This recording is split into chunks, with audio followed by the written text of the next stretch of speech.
Hi ladies!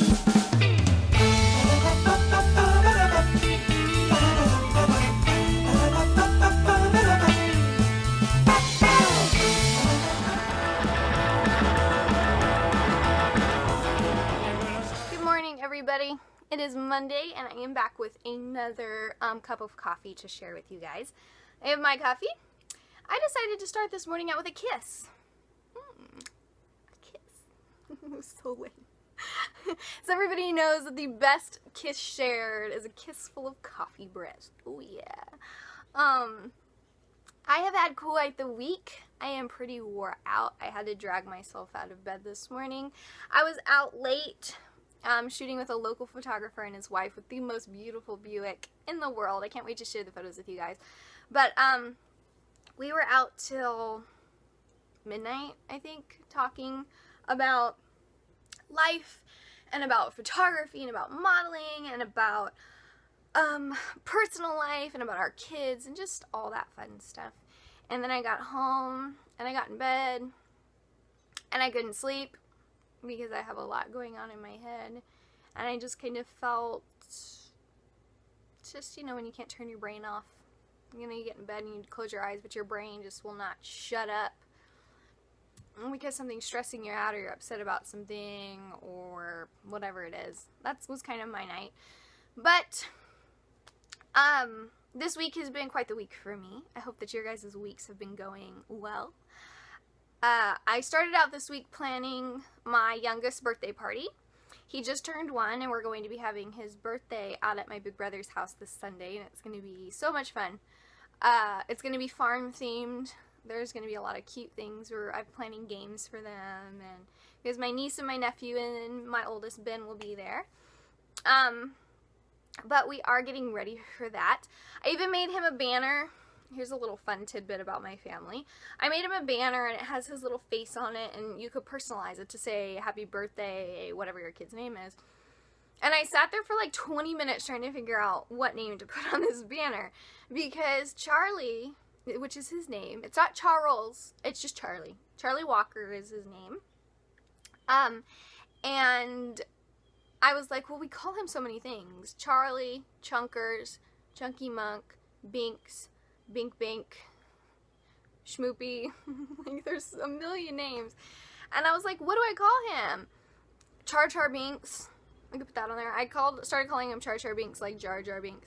And that's how it is on my family. Like, all of us have a million nicknames. Like, for me, for instance, growing up, my name is Emily. A lot of you guys don't know that and ask me what my name is. My name is Emily. And I had Emmy, Mimi. My uncle called me Emmy Lou Who, like little Cindy Lou Who from The Grinch. My sister called me Munchkin. My Aunt Bev called me Mimi Peru, and she used to tell me I was a famous stripper. So, like, in my family, you only hear your name if you're in trouble or if you're not paying attention. So I sat there for a while, and I eventually just put Charlie on it. But I'm having a good time planning that. It will be the first birthday I plan for a good long time, if not forever. And then I did work. I went to work for a little bit. And then I did that fashion show this Friday that I told you guys about last week. And I was really proud of myself. I was proud of myself because I'm a very nervous person.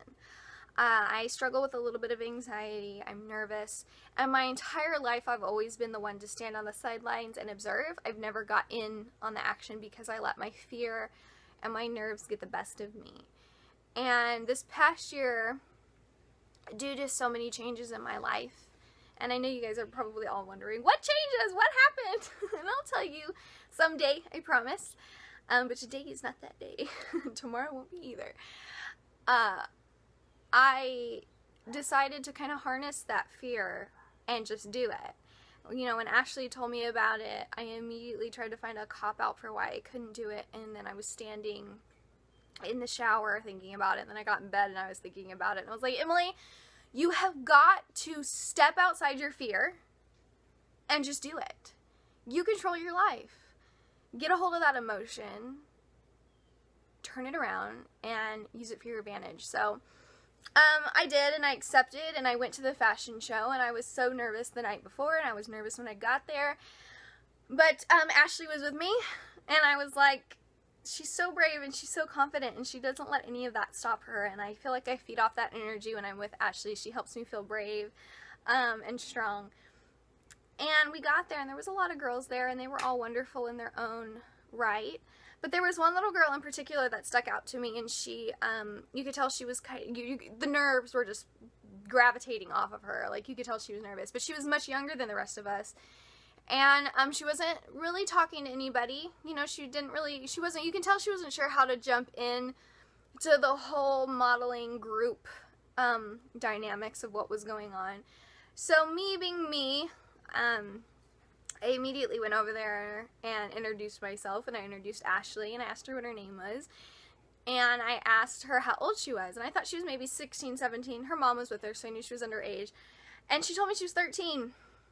She was just a baby.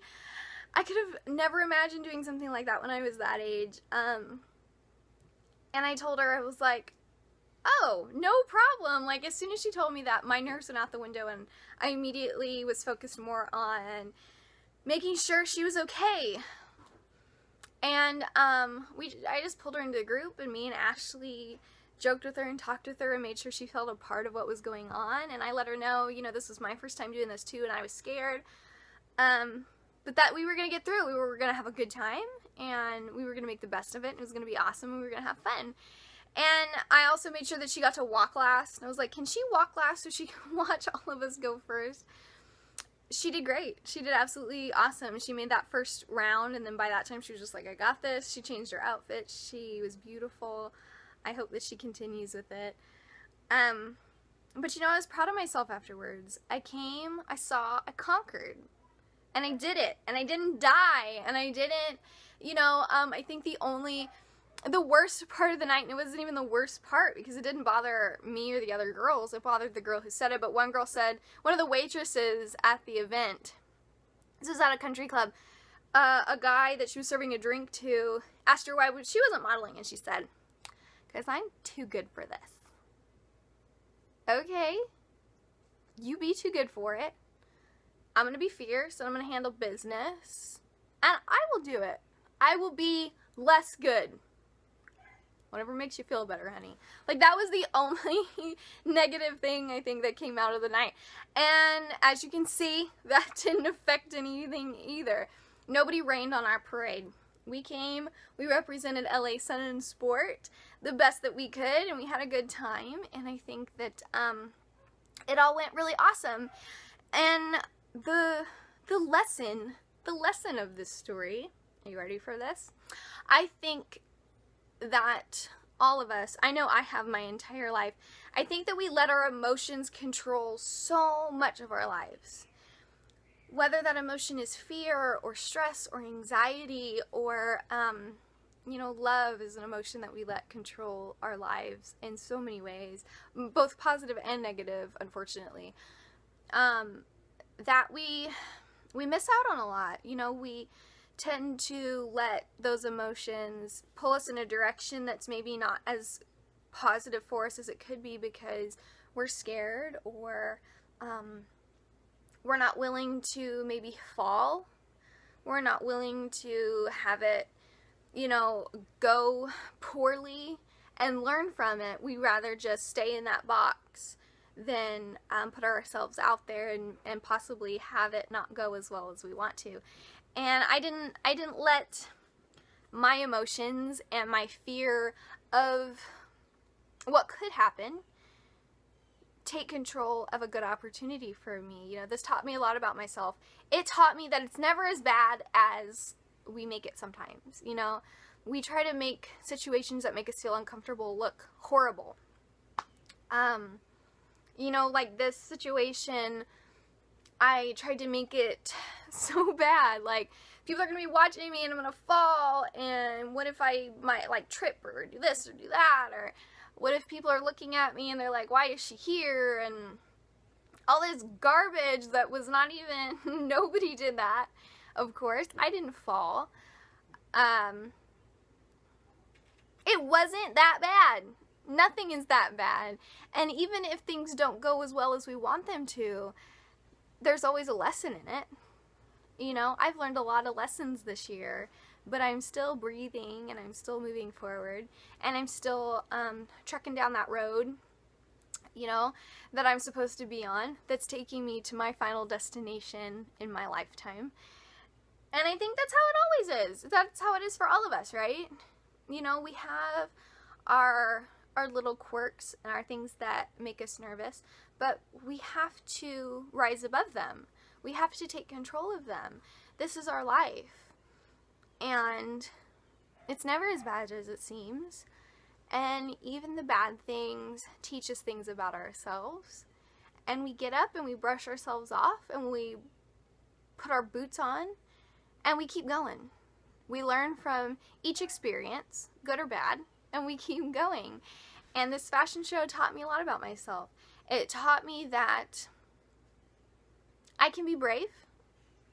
It taught me that I can handle business. It taught me that I can do whatever I want. I just have to control each emotion behind it. And if I can control each emotion behind it, I'll be fine. And I did great. And I can't wait for the next obstacle to come up for me to control and use as a tool for myself and for my life. And I hope that you guys can do the same. I know anxiety is a hard thing to get past. And I know I only have a little bit of it. And I know some people have to take medication for it. And that's got to be so difficult. You know, I feel for you. But just know that there's others out there that feel the same emotions that you do, because we're all human beings. We all have emotions. You know, it's just like earlier this week, or not earlier this week, the end of this week, Friday, you know, when I posted that picture of myself in my bathing suit, and so many people tore me apart over it, more so than usual. And you guys were great. You came to my defense. And I felt an emotion that made me lash out. And I apologized for that. I got to the point where I felt angry. And I let that emotion get the best of me. And I lashed out on my page. Not really because my feelings were not hurt. It was neither here nor there. You know, I'm a grown woman. I have better things to do. I'm taking control of my life. I have no issues with how I look in a bathing suit, but other people do. What aggravated me was, and I'm going to say it bluntly on here, I didn't say it this blunt on my page, but I am going to say it this blunt here. Those are the people that are getting little girls to kill themselves. Those are the people that are getting kids, men, women, boys, girls, whoever it is, it affects all of us, to hate themselves and to make them think that they're not good enough or worth it, they're not beautiful. I have a 10-year-old niece. I have a cousin that's about to be 16. There's a little girl next door that told me she thinks she's fat. I have a problem with that. I have a big, big problem with that. So if you're going to attack me, if you're going to tell me I'm anorexic or I'm too skinny or I look like a boy or I'm disgusting, I'm going to put you on parade, and I'm going to use your ignorance as a tool to show little girls that they're so much better than you. They're so much better than you. And that, in fact, you are the ugly person, and that they are beautiful, and that they're going to soar in this world, that they can do whatever they want, and that the people that make those comments really are not worth their time. So I did lash out a little bit, and it did make me angry, and that's why I do what I do. That's why I let people, you know, you can tear me apart all you want. And like I say, all it is, all that hate, all that haterade, all that stupid stuff people say about me is free gas money on my road to success. And I'm going to use every mile to help each and every person out there see that they have great purpose in this world. That they don't need to change. If you were somebody else, the world would miss out on the beauty that you bring to it. Don't ever wish that you're somebody else. So, I did lash out a little bit at the end of this week, and I'm okay with that because I'm a human being. I can't help it. But I just want to let you guys know that for each situation that we face, whether it's negative or positive, the emotion behind it is just fuel to get us somewhere better for ourselves, and that you control that. And I'm here going through my trials and my tribulations just like the rest of you are. But at the end of the week, It's the end of the week. We get to start over. Always remember that you are in control of the days that fill your week. Make them amazing. You deserve to have an amazing life, and you're the one in control of that. Don't let anybody ever stop you. So until next Monday, cheers to your week. I hope that it's amazing. Find an ugly attitude person and just hug them with kindness. Just kill them with kindness. Don't really kill them. We don't want them dead, you know. We just want them to change their attitude and their perception of everything. But I'm the doll. I'm going to get on with my day. I have to work later tonight. I have to go close. So I'm going to get myself in gear and get on with my day and start my week out awesome. So you guys take control of your week and make it awesome. And I will see you guys next Monday.